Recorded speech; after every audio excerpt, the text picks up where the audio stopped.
क्या आप जब भी स्टॉक मार्केट में इन्वेस्ट करते हो तो पैसे लूज करते हो? क्या आप जब भी कोई स्टॉक लेते हो इमीडिएटली स्टॉक क्रैश हो जाता है? क्या आप भी फाइनेंशियल रेशियोज जैसे PE, book value, dividend yield देख के स्टॉक लेते हो और फिर भी पैसे लूज करते हो? तो आज हम बताएंगे how to success in stock market. ठीक है, अभी बहुत हो गया। हेलो फ्रेंड्स, तो आज के इस वीडियो में हम बात करेंगे कि आपको क्या देखना चाहिए किसी भी कंपनी में इन्वेस्ट करते समय।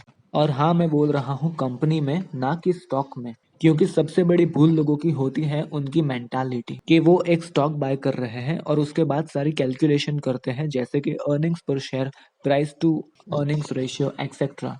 लेकिन जब भी आप कोई स्टॉक बाय करते हो इसका मतलब है आप उस कंपनी का हिस्सा बाय कर रहे हो, यानी कि एसेंशियली आप उस कंपनी के ओनर हो। और आज के इस वीडियो में हम बात करेंगे कि आपको कोई कंपनी में क्या देखना चाहिए वाइल इन्वेस्टिंग। और ये मैं आपको नहीं बताऊंगा, ये आपको बताएंगे one of the greatest investor of all time, William O'Neill. William O'Neill when started investing, just like 90% of people lost money. And then he started investigating कि वो क्या है जो सक्सेसफुल कंपनीज को सक्सेसफुल बनाती है। और सालों की रिसर्च के बाद उन्होंने ये फिगर आउट किया कि वो एक्स फैक्टर्स आखिर होते क्या हैं। और उन्होंने उसका नाम दिया कैन रूल। उन्होंने पहले तो ये बताया कि financial ratios like PE, dividend yield और बुक वैल्यू ज़्यादा काम के नहीं होते। आपने पीई रेशियो के बारे में तो सुना ही होगा। ये रेशियो आपको बताता है कि स्टॉक कितना महंगा है या सस्ता है, और बहुत सारे रिटेल इन्वेस्टर इस पे बहुत ज़्यादा फोकस करते हैं। लेकिन उन्होंने कहा है it is the most useless parameter to pick stocks, क्योंकि ये सिर्फ आपको बताता है कि स्टॉक महंगा है या सस्ता है, लेकिन वो क्यों महंगा है या सस्ता है उसके बारे में कुछ नहीं बताता।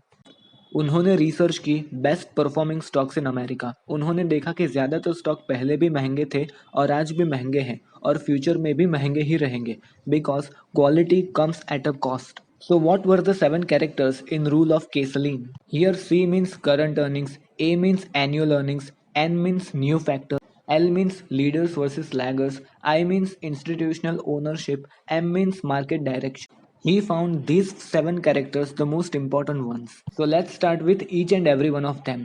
C stands for current earnings. आप जिस भी कंपनी को एनालाइज कर रहे हो उसके लेटेस्ट क्वार्टरली अर्निंग्स में एटलीस्ट 25% इंक्रीज होना चाहिए लास्ट ईयर के उसी क्वार्टर के हिसाब से। A stands for annual earning. Company should have at least 25% increase in annual earnings for at least 3 to 4 years. और हाँ, प्रॉफिट के साथ साथ उनकी सेल्स में भी उसी तरह की बढ़ोतरी होनी चाहिए। S stands for something new. All the companies who recently became successful had something new.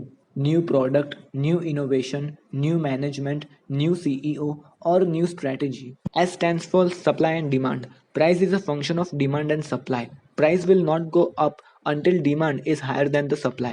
अगर किसी कंपनी की प्राइस ऊपर जा रही हो by natural demand, then do not hesitate to buy it just because it is expensive. It is actually a good sign. L stands for leaders and laggers. Leader are those who is leading the industry. They have leading market share. Their products are in demand.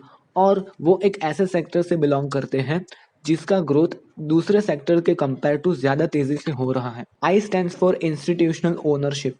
There are only 2% retail investor in stock market. तो ज़्यादातर stock market institutions ने ही own किया गया है। Institutional investors like mutual funds, insurance company, banks and asset management firms, उनके पास बहुत सारे research होते हैं, बहुत सारे एक्सपर्ट्स होते हैं, उनके पास बहुत सारे डेटा होता है जो आपके और मेरे पास नहीं होता। और कभी कभी टू बी ऑनेस्ट उनके पास इनसाइडर इन्फॉर्मेशन भी होती है। तो अगर इंस्टीट्यूशनल इन्वेस्टर किसी कंपनी में इन्वेस्ट कर रहा है तो वो एक अच्छी साइन है।